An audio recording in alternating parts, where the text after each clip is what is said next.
हमारे सभी दर्शकों को सादर प्रणाम। जय श्री कृष्ण। नाड़ी दोष के बारे में अनेक प्रश्न आ रहे हैं और लोग प्रश्न कर रहे हैं कि नाड़ी दोष तो, क्योंकि मैंने नाड़ी दोष के अनेक वीडियो प्रेषित कर दिए हैं, आपने उनको अच्छी तरह से देखा भी है और उनको देखने के बाद भी कुछ ऐसी स्थितियां बन रही है कि विवाह करना अब जरूरी हो गया है, लेकिन नाड़ी दोष हो रहा है, तो इसका समाधान क्या करें, क्योंकि विवाह तो अब हमें करना ही है। ऐसे प्रश्न आ रहे हैं। तो आज के इस वीडियो में मैं आपको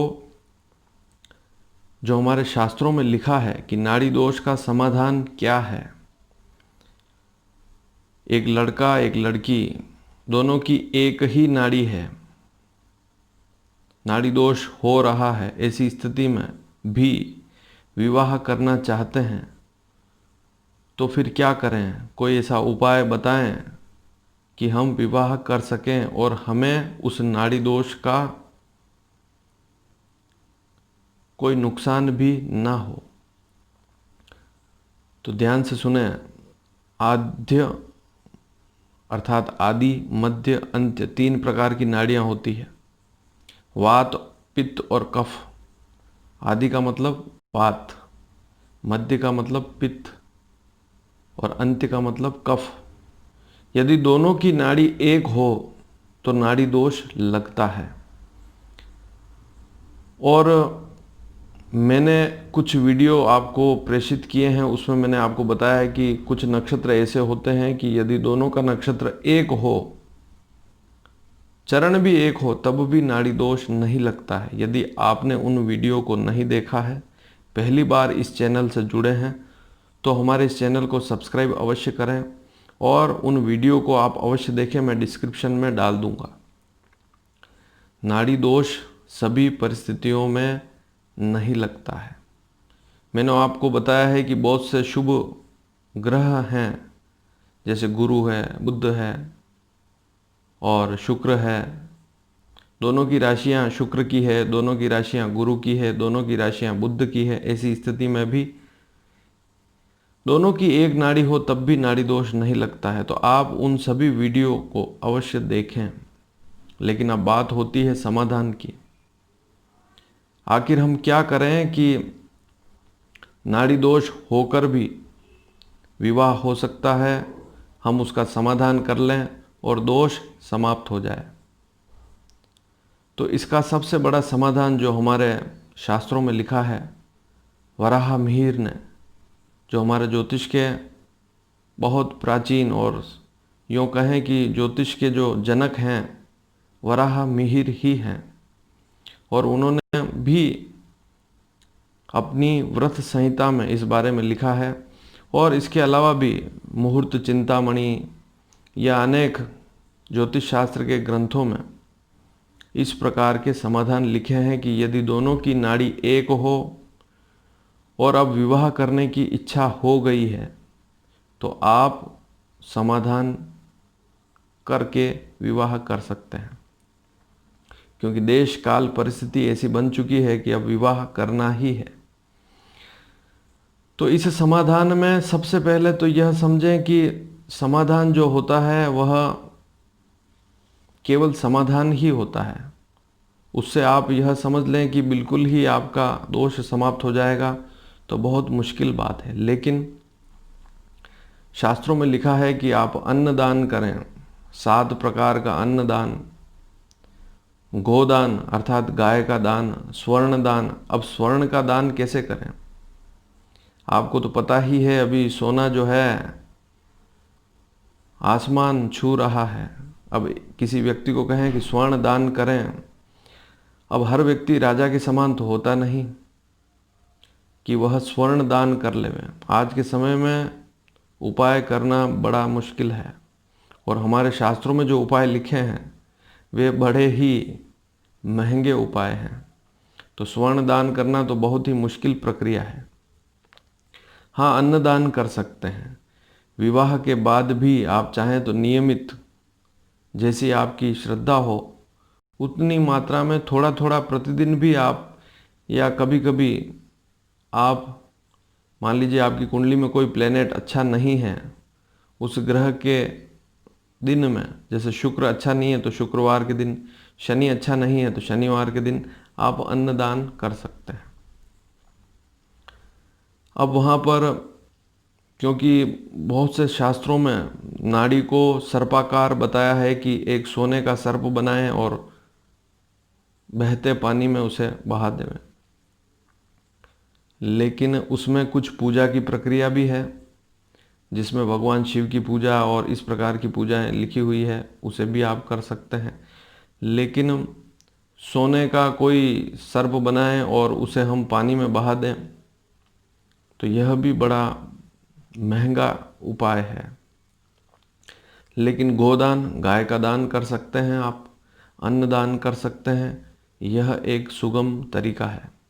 गाय भी जो हमारी, एक तो बाहर की विदेशी गायें होती है, एक हमारे यहाँ की हिंदुस्तानी भारतीय जो गाय है उसका दान करें तो सबसे अच्छा। और दान हमेशा जिसे ज़रूरत हो उसी को दान करें। ऐसा नहीं कि आपने उसे दान किया और उसने उसको ले जाकर बेच दिया। तो व्यक्ति को भी देखें कि उसकी आवश्यकता है कि नहीं, वो वास्तव में दान लेने लायक है या नहीं। और ब्राह्मण हो, उसी को दान लिखा गया है। तो ब्राह्मण ऐसा हो जो वास्तव में बुरी स्थिति में है, उसको अन्न की आवश्यकता है, या गोदान करते हैं वह गाय को पाल सकता है, उसकी सेवा कर सकता है, उसे ही गौदान करना चाहिए। अब सबसे बड़े उपाय की बात करते हैं। नाड़ी दोष में सबसे बड़ा उपाय क्या है? तो मैं प्रत्येक वीडियो में वैसे बताता हूँ, लेकिन आप सुन लेवें कि महामृत्युंजय जो मंत्र है, भगवान शिव का वैदिक मंत्र, उसका यदि आप नियमित पाठ करते हैं विवाह के बाद, लड़का और लड़की, क्योंकि उन दोनों को तो एक दूसरे का व्यवहार पसंद आ गया है, अब विवाह करना भी ज़रूरी है, तो फिर समाधान तो आपको ही करना पड़ेगा। तो आप नियमित, जितनी आपकी श्रद्धा है, चाहे एक माला प्रतिदिन करें महामृत्युंजय मंत्र की।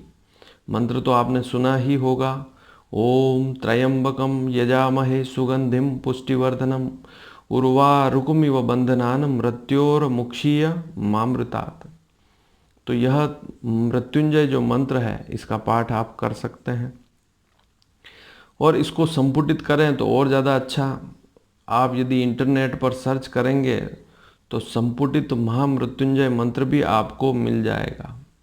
ओम हौम जूम सह ओम भूर्भुवः स्वः, इस प्रकार से उसका उच्चारण होता है। फिर महामृत्युंजय मंत्र जैसा मैंने बताया उसे भी बोलते हैं, और जो शुरू शुरू में बोलते हैं उसको लास्ट में रिवर्स में बोलते हैं, इसे कहते हैं संपुट। लेकिन संपुटित महामृत्युंजय मंत्र यदि आपको नहीं आता है तो आप YouTube से भी सर्च करके एक बार उसे अवश्य सुनें। अब मैं आपको बता देता हूं कि यदि आप किसी पंडित से, मान लीजिए पंडित के पास जाते हैं और नाड़ी दोष का समाधान पूछते हैं, आपने पूछा भी होगा, तो वहाँ पंडितों ने आपको महामृत्युंजय मंत्र बताया होगा और उसके 1.25 लाख 1,25,000 जाप अवश्य बताए होंगे। अब 1,25,000 जाप करने में कितना समय लगता है? क्योंकि एक मंत्र को करने में आप समय देख ही रहे हैं। यदि एक माला करते हैं प्रतिदिन, इस अंगुली पर माला को फिराना चाहिए, इसका भी ध्यान रखें। ये जो अनामिका अंगुली है, इसी पर माला के मणिये को घुमाना चाहिए। माला इसलिए बनी है कि रुद्राक्ष की माला हो तो ज़्यादा अच्छा। माला इसलिए बनी है कि यदि आप कोई मंत्र करते हैं तो उसकी गिनती नहीं करनी चाहिए। यदि आप गिनती करेंगे मंत्रों की तो आपका दिमाग उस गिनती में ही रहेगा, और ईश्वर के प्रति जो आपकी आस्था है या भगवान का जो आप ध्यान कर रहे हैं, मेडिटेशन कर रहे हैं, उससे ध्यान हट जाएगा। इसलिए माला को बनाया गया। गौमुखी भी होती है कपड़े की बनी हुई, उसमें माला को रखकर भी माला फिराते हैं। और माला के जो मंत्र हैं वे मन में ही फिराते हैं। आपने देखा हो तो पंडित लोग जब भी जाप करते हैं तो मन में मंत्रों का उच्चारण करते हैं, उसे जोर जोर से नहीं बोलते हैं। तो सबसे बड़ी बात तो यह कि आप जिस किसी पंडित को 1.25 लाख जप करने के लिए कहें, वह पंडित भी विद्वान होना चाहिए, उसे संपुटित महामृत्युंजय पूरा आना चाहिए। तो यह बात जरूरी है, इसे ध्यान में रखें। अब एक माला करना अर्थात 108 बार इस मंत्र को बोलना, इसमें समय कितना लगता है? लगभग पौन घंटा लगता है यदि ढंग से पढ़ें। अब आप स्वयं ही सोच लें कि केवल 108 मंत्र का जाप करने में पौन घंटा लगता है या 40 मिनट लगते हैं, या कोई बहुत तेजी से करे तब भी 30-35 मिनट तो लगते ही हैं। यदि आप पंडितों को घर पर बुलाते हैं, उनसे जाप कराते हैं 1.25 लाख, तो 1.25 लाख जाप करने के बाद इसका दशांश हवन भी होता है। यह सारी प्रक्रिया आपको पंडित अच्छी तरह से बता देंगे। उसमें सामग्री भी चाहिए, प्रतिदिन भगवान शिव का अभिषेक भी करेंगे, उनकी आरती भी करेंगे। पंडित लोग एक समय केवल फलाहार करेंगे, शाम के समय भोजन करेंगे, कहने का तात्पर्य व्रत करेंगे।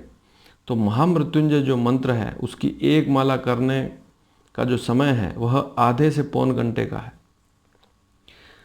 अब जब आप पंडित से माला करवाते हैं तो एक पंडित एक दिन में मुश्किल से 20 माला और अधिकतम 25 माला कर सकता है। मैं तो 20 माला ही मानकर चलता हूँ, अर्थात 20 माला का तात्पर्य 2000 मंत्र रोज कर सकता है। अब आप सोच लेवें कि 1,25,000 जाप करने में कितने पंडित चाहिए।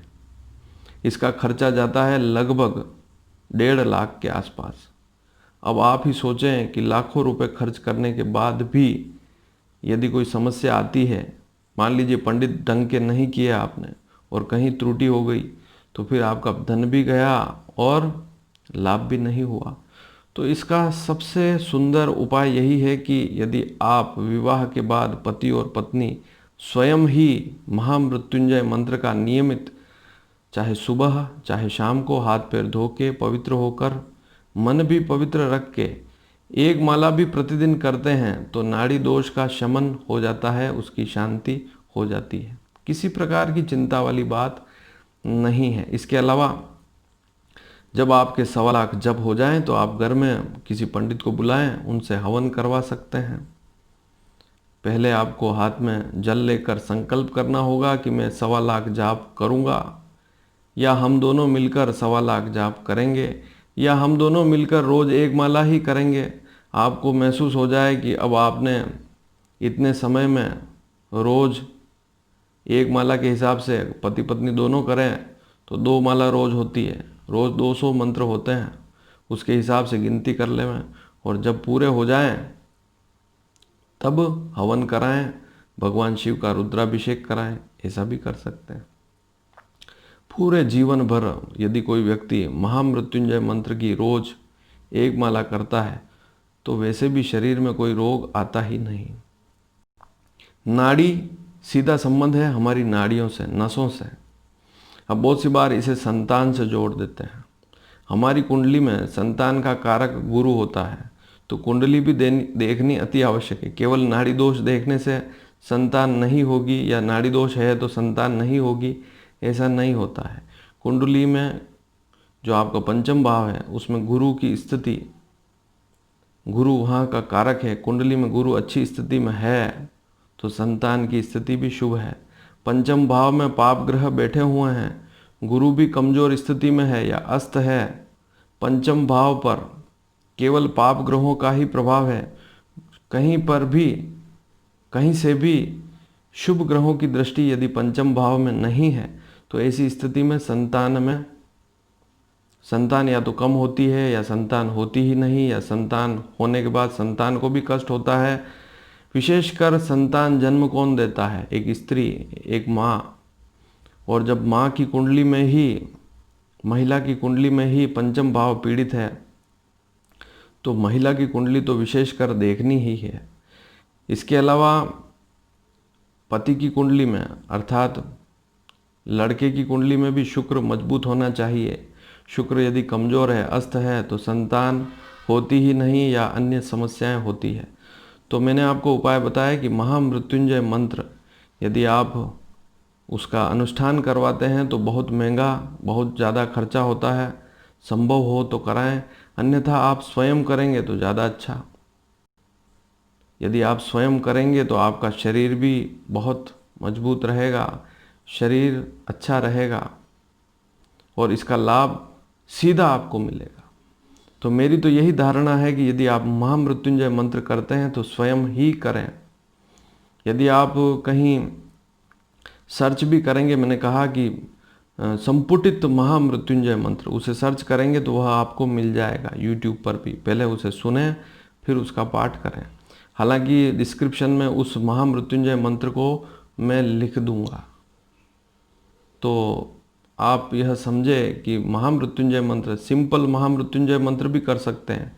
ओम जूम सह जूम ओम, यह लघु मृत्युंजय मंत्र भी आप कर सकते हैं। शिव की कोई भी पूजा भी कर सकते हैं।